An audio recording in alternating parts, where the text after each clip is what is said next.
To block screenshots on WhatsApp, the first thing that you need to do is to click on your WhatsApp application. From your WhatsApp application, redirect yourself on the chats options and just go ahead and choose an application or chat heads that you wanted to actually block the screenshot with. Now go ahead and press on the plus button, press on the photo, and then afterwards select a photo that you wanted to send. Now, if you wanted to send this one, just go ahead and press on that and then make sure that it is only a one-time viewing photo. And then after setting it as a one-time viewing photo, click on the send options.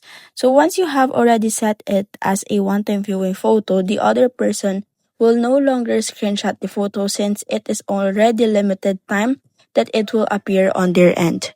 Afterwards, you can now just go ahead and go to the settings, and what after the setting is that you will be redirected on the chats, and then make sure that the save to photos is turned off so that they can save any photos to the conversation that you're having with them.